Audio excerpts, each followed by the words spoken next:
E se a sua filha brincasse com uma tábua Ouija e fosse possuída pelo diabo em pessoa? Você até tenta levar a garota para vários médicos, mas nenhum parece encontrar uma solução. É aí que dois padres ultrapassados aparecem para te ajudar no que pode ser a batalha final entre o bem e o mal. O que você faria nessa situação? Essa é a história de O Exorcista, filme lançado em 1973 e que foi o vencedor da última votação do canal. No vídeo de hoje eu vou resumir essa obra de arte e te dar as dicas mais marotas para derrotar o capeta. Porém, antes, proteja a sua família se inscrevendo nesse canal, onde eu já derrotei mais de 30 filmes de capirotagem. Também não esqueça o mais importante, joga um pouco de água benta nesse like aí. Não esquece de dar o like e seguir o canal. O filme se inicia no norte do Iraque, quando conhecemos um padre chamado Merrin. Como o cara é 1001 utilidades, ele tá ajudando nas escavações de um antigo templo na cidade de Hatra, onde ele encontra um talismã de um antigo demônio, o que deixa o vovô com uma cara de quem freou as roupas íntimas. O cara fica completamente perturbado, como se aquele artefato tivesse algum tipo de energia negativa passando pra ele, chegando ao cúmulo de Merrin ter uma visão no deserto com o mesmo demônio da escultura, só que em tamanho gigante. Que é isso, cara? O que está acontecendo aqui? Algum tempo depois, a gente conhece a família McNeil, formada pela mãe chamada Chris e a sua adorável filha chamada Reagan. As duas estão curtindo uma temporada na cidade de Georgetown, no estado de Washington, já que Chris é uma atriz bem famosa e tá gravando um filme dirigido por Burke, com quem ela tá se esfregando de vez em quando. Agora sou eu e você, meu gostoso! As gravações são assistidas pelo povão passando pela rua, e é aí que conhecemos o padre Damien Caras, que além de pregar a missa também é psiquiatra, o que é péssimo nesse caso, já que cada vez mais ele perde a sua fé, a trocando pela ciência, já que ela consegue explicar todos os casos de possessão como distúrbios mentais. Quem não tá muito bem da cabeça é a mãe do cara, que mora sozinha em Nova York e mal reconhece o filho quando ele passa lá pra visitá-la. Isso faz Caras pedir uma transferência pro chefe dele, porém o cara diz que ele é zica e que precisam dele em Washington, já que Caras meio que aconselha os outros padres a não desistirem da carreira. Isso é demais!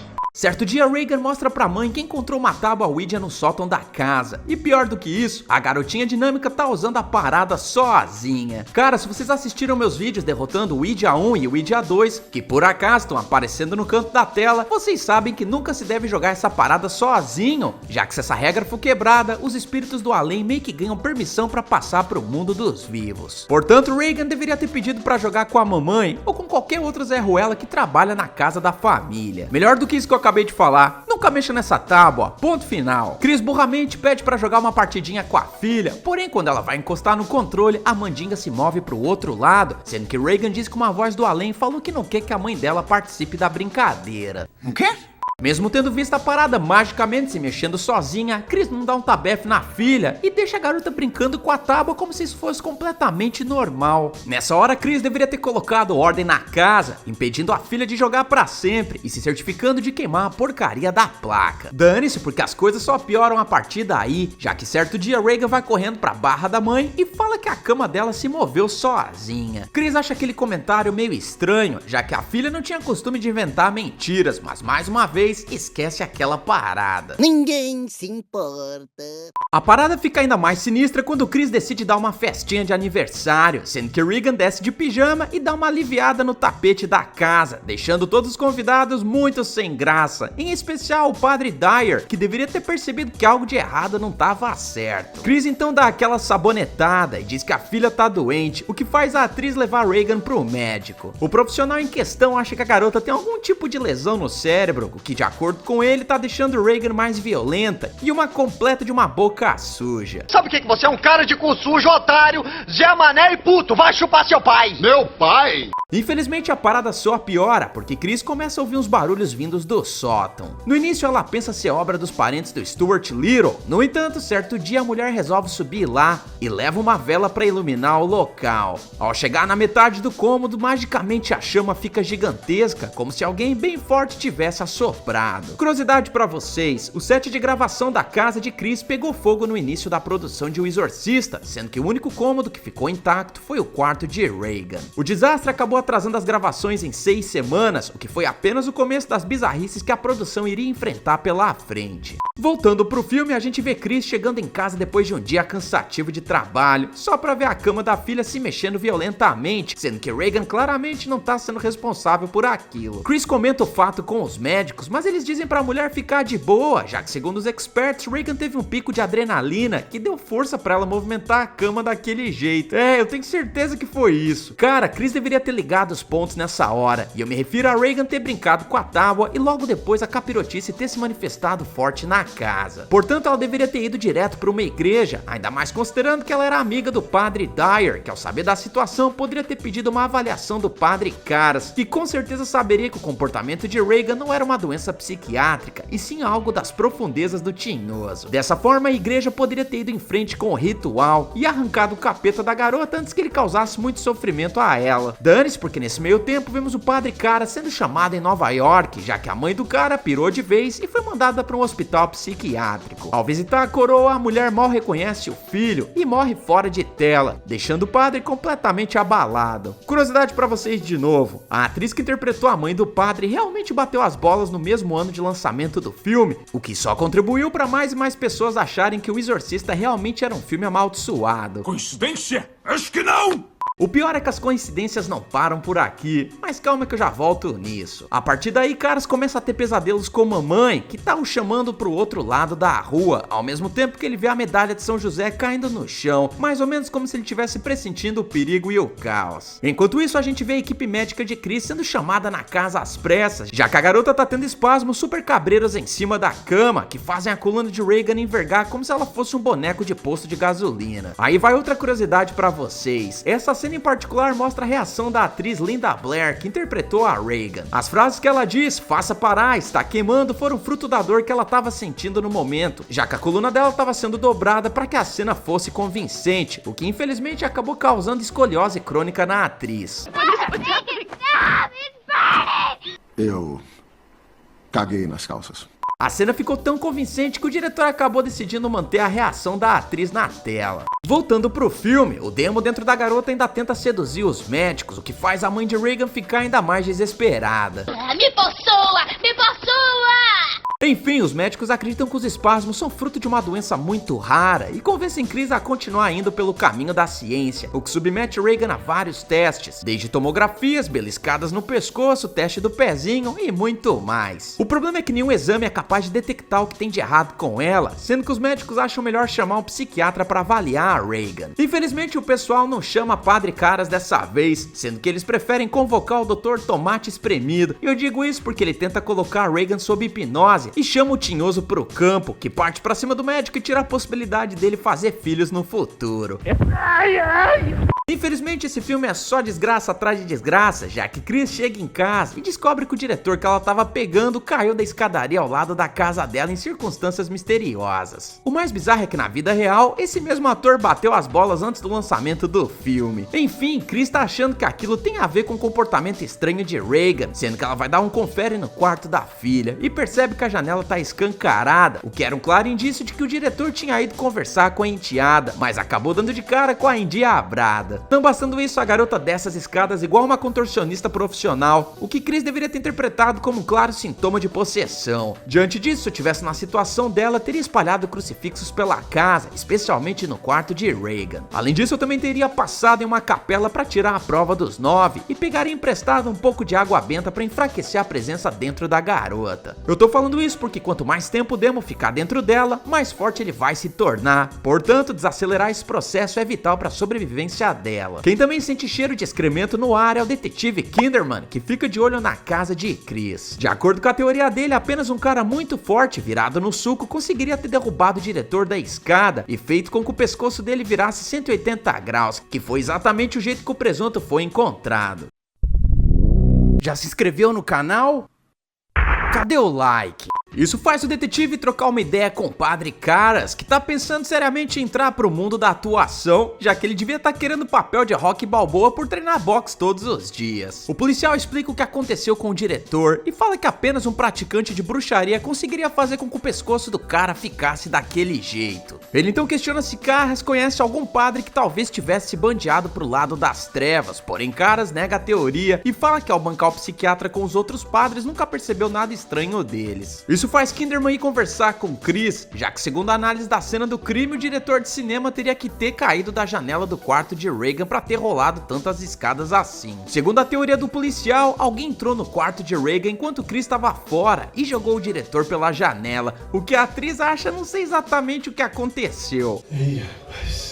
Dito e feito, porque assim que o detetive vai embora, Chris vê Regan surtando e ainda toma um tapa da própria filha. É aí que vem aquela clássica cena do filme, já que a gente vê a capirotinha virando o pescoço e dizendo pra mãe que Regan é uma garotinha travessa. Isso faz Chris ir atrás do Padre Carras, que inicialmente sugere que a filha tem algum tipo de distúrbio psiquiátrico. Nesse momento, Chris tem um ataque de pelanca e pede que Carras vá trocar uma ideia com a filha. Chegando lá, o cara percebe que a bronquite de Regan realmente tá atacada, já que ela tá toda calabreada de catarro. O padre então pergunta onde que a verdadeira Regan tá, sendo que o Demon diz que ela tá ficando com ele e que o tinhoso não vai sair do corpo dela até a menina ir de base. E diz que a mãe dele tá lá participando da festa do pijama, o que deixa Carras bastante surpreso. Sua mãe está aqui conosco. Quer deixar um recado? Eu farei com que ela receba. Sim, mãe. Quer sair daí, por favor?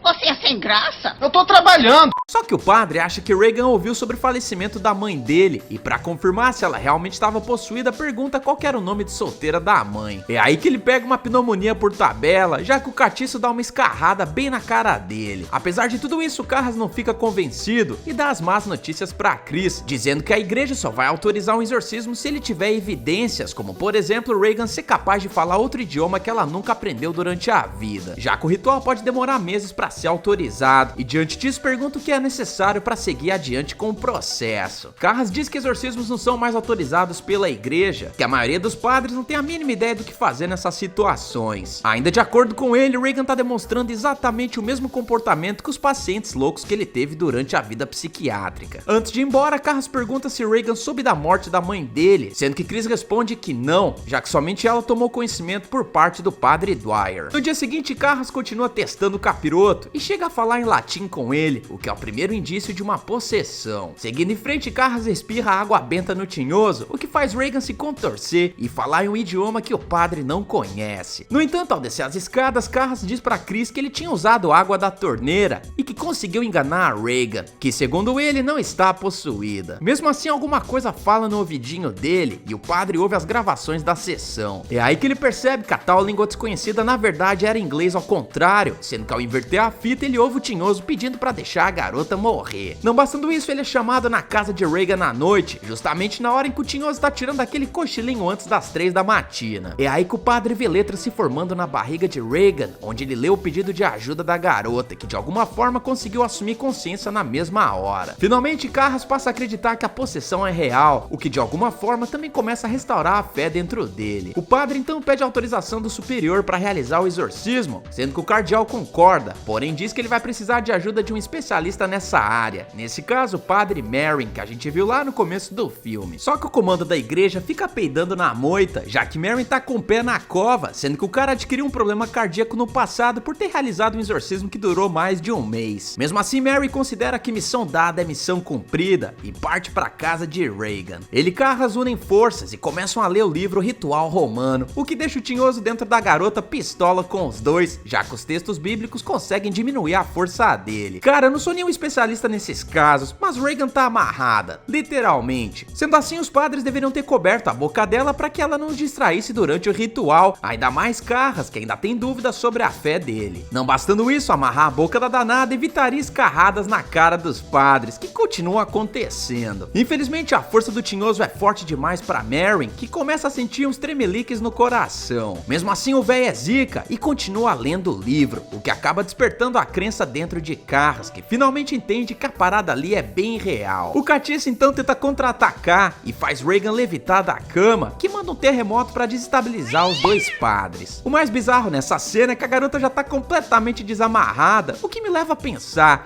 será que não seria melhor ter passado umas correntes em volta da cama para que os padres não tivessem que se preocupar em ser atacados? Acho que não, porque Mary e Caras decidem pedir tempo e saem do quarto para trocar uma ideia. O padre veterano decide tomar um tablete de nitroglicerina, justamente para obrigar o coração dele a resistir mais algum tempo, enquanto Carras começa a ver a mãe na cama, o que indica que o capeta realmente consegue causar visões nas mentes das pessoas. Carras pergunta pra Mary por que raios que o tinhoso escolheu uma garotinha, e o exorcista fala que é um jeito do demo forçar as pessoas a perderem a fé, já que ele usa os inocentes pra provar que Deus não se importa com os humanos. Como Carras tá muito abalado com a situação, Marys é muito vacilão e decide fazer o ritual sozinho, sendo que se separar nessas horas é sempre uma má ideia. Que viagem é essa, véi? E falando em viagem, eu nunca tive nem patrocínio nem mãe trocínio, então sempre tive que economizar ao máximo pra não ter que trocar o almoço pela janta, o que me levou a não perder grana com cartão e taxas danadinhas. Por isso eu abri uma carteira digital na Nomad. Ao criar a conta você não paga nem taxa de abertura nem de manutenção, e muito menos aquela anuidade do capeta. O inscrito que abre conta com eles me ajuda a continuar produzindo vídeo adoidado aqui no canal, porque a gente ganha uma comissão pra pagar o cafezinho do escritório. Então continua me dando essa força e usa o cupom EDNERD na hora do cadastro, inserindo ele no campo código de convidado. Dessa forma você pode ganhar até $20 de cashback, dependendo de quantos dólares você comprar. A Nomad é essencial para quem quer viajar para fora e pagar as menores taxas de câmbio possível, já que com a conta você não fica refém daquele famoso dólar turismo, que chega a ser 50 centavos mais caro do que o dólar comercial, que é o que a Nomad usa nas transações. Além disso, você só paga 1,1% de IOF, que é bem mais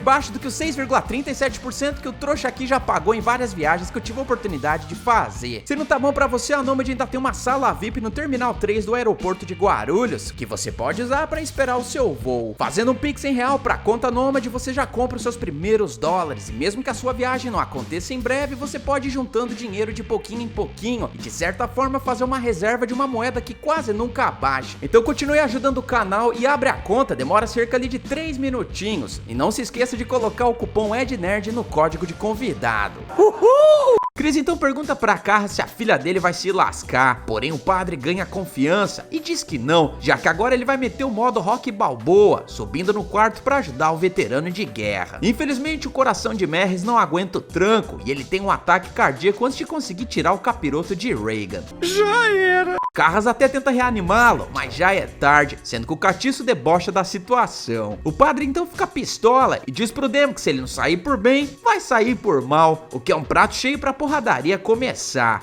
Vou te matar agora. Vou te matar.